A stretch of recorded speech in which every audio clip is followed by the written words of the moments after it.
प्यारे विद्यार्थियों, मैं गुरविंदर सिंह गिल तुहाडे रूबरू अज पंजाबी की क्लास लैके हाजिर होया हाँ। अज असी तुहाडी 7वीं क्लास का जो लेख है वो करन जा रहे हैं। प्यारे विद्यार्थियों, जिवें कि तुसीं सारे जानते हैं कि असी भारतवासी हाँ। भारतवासी होने के नाते असी पंजाब वासी भी हाँ, क्योंकि साडी रहायश आ जिहड़ी वो पंजाब च आ। जेकर पंजाब नूं देखा जाए वो भारत का नग कहा किसी कवि ने भी जिहड़ा भारत का नग आ वो पंजाब आ। क्योंकि जदों भी कोई बाहरों हमलावर आए ने भारत ते हमला करने लई तां ज़्यादातर जिहड़ा पंजाब पहला मुख द्वार के उत्ते पंजाब आउंदा ते पंजाब के लोग आ जिहड़े वो बड़े शूरवीर ने, बड़े जज्बे वाले लोग ने। ये लोग आ जिहड़े ये हमेशा अपनी धरती के लिए मर मिटण के लिए तैयार रहंदे ने। सो पंजाब की जिहड़ी धरती आ इस धरती ने अनेक ही शहीदों को जन्म दिता ते उन्हां शहीदों दे विच अनेक ही नाम आउंदे आ, जिवें करतार सिंह सराभा, ऊधम सिंह सनाम ते शहीद भगत सिंह। हाँ प्यारे विद्यार्थियों, अज असीं जिहड़ा पढ़ना हैगा वो शहीद भगत सिंह की जीवनी बारे पढ़ांगे कि वो महान शख्सियत सी जिहड़ी उन्होंने किवें उन्होंने बचपन दे विच शहीदी की चेटक लगी, उन्होंने घरदियां दा, उन्होंने परिवारक मैंबरां दा, उन्होंने देश की कुर्बानी देने के लिए, देश लई कुर्बानियां देने के लिए की योगदान सी, ये अज आपां पढ़ांगे। ते एक गल मैं शुरू करन तो पहलां तुहानूं दसनी चाहुंदा कि जदों भी असीं लेख लिखना, जदों भी असीं कोई भी लेख लिखना 7th क्लास तो लैके 7th 8th 9th and 10th उदों दो गल्लां नूं ध्यान च रखना तुसीं। भूमिका सब तो पहला तुहाडा टॉपिक भूमिका होना चाहिए।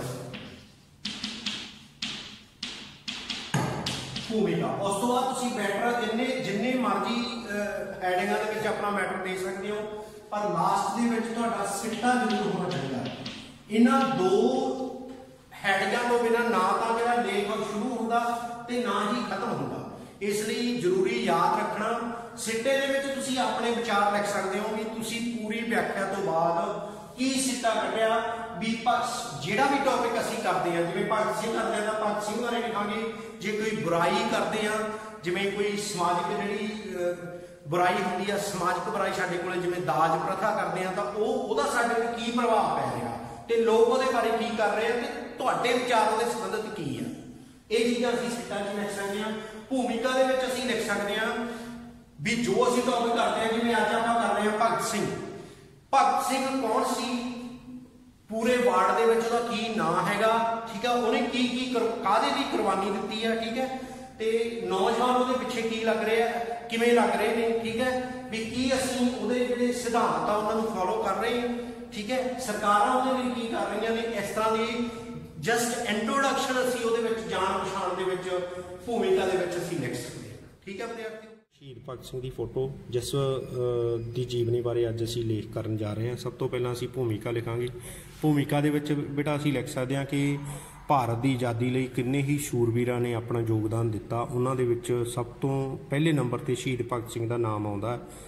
जिन्नियां ही लहरां चलियां उहदे विच भगत सिंह ने बड़ा वध चढ़ के हिस्सा लिया तो छोटी उम्र में ही उन्होंने इस तरह के कारनामे करते आ कि उन्होंने बचपन तो ही पता लग गया सी कि वो देश के लिए सेवा करनगे। अजकल भी वो भारतीय नौजवानों का चानन मनारा बन के बने हुए ने। उस तो बाद असीं गल करांगे जन्म ते माता पिता दी। शहीद भगत सिंह का जन्म 28 सितंबर 1907 ईस्वी नूं चक नंबर 105 जिला लायलपुर जो अजकल पाकिस्तान के एक पिंड बंगा दे विच होया सी।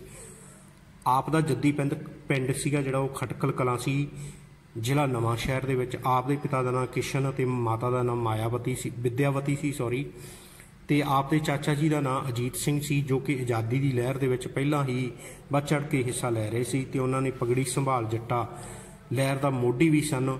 कहा जाता है कि जदों भगत सिंह का जन्म होया तो चाचा जी जेल तो छुट के आए सन, इस करके उन्होंने भागां वाला समझिया जाता सी। देश भगती का जज्बा नैक्सट अपना हैडिंग है जी, देश भगती का जज्बा।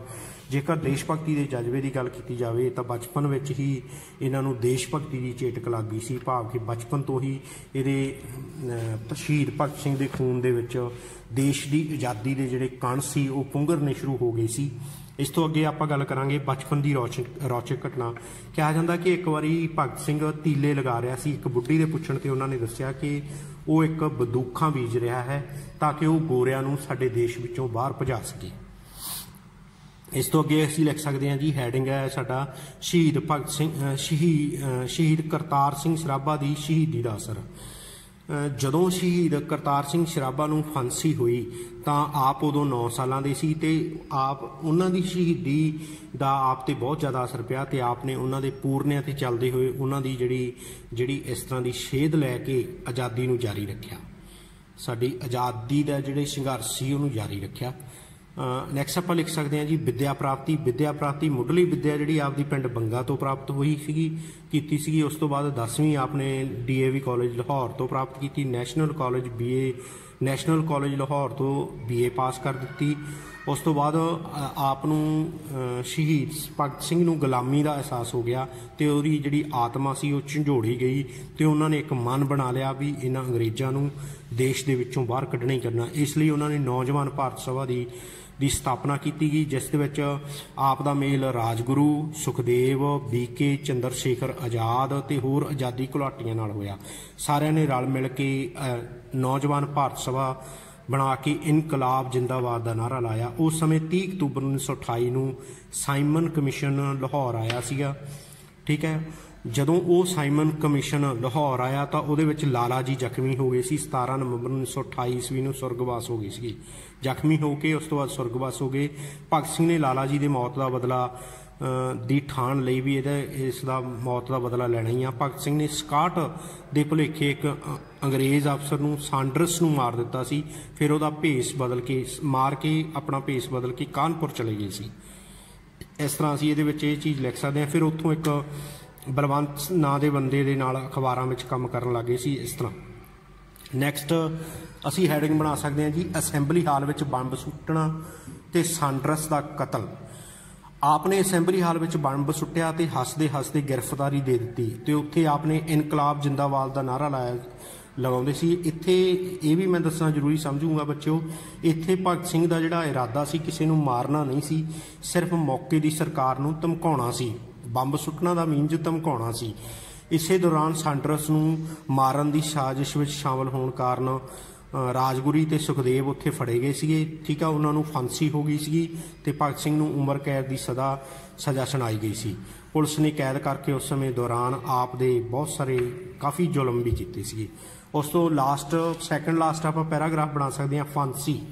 आप नूं 23 मार्च 1931 नूं भगत सिंह राजगुरू अते सुखदेव नूं मतलब फांसी दे दी गई सी ते फिरोजपुर के नेड़े हुसैनीवाला के स्थान पर रातों रात छाड़ दित्तियां सीगीआं। इत्थे पंजाब सरकार ने उन्होंने 3 समारक भाव के समाधियां भी बनाईयां होईयां ने। लास्ट असीं पैराग्राफ आप बनावांगे सिट्टा। इस विच असीं लिख सकते हैं भी पूरी व्याख्या तो बाद असीं इस सिट्टे ते पहुंचते हैं कि शहीद भगत सिंह ने आज़ादी साडे भारत की आज़ादी लई ही नहीं सगों पंजाब ते साडे सारे मनुक्खां दी आज़ादी दे लई अणथक मेहनतां कीतियां ने। असीं उन्हां दी आज़ादी नूं कदे भी भुल नहीं सकते, ठीक है। असीं ये कह सकते हैं सानूं सारे नौजवानों नूं ही भगत सिंह दे दिते हुए असूलों ते उन्हां दी सोच का जिहड़ा समाज आ वो सिरजना चाहिए। इस तरह दीयां गल्लां असीं प्यारे विद्यार्थियों इस सिट्टे दे विच लिख सकते हैं। सो प्यारे विद्यार्थियों ये सी साडा अज दा लेख सीगा जिहड़ा शहीद भगत सिंह।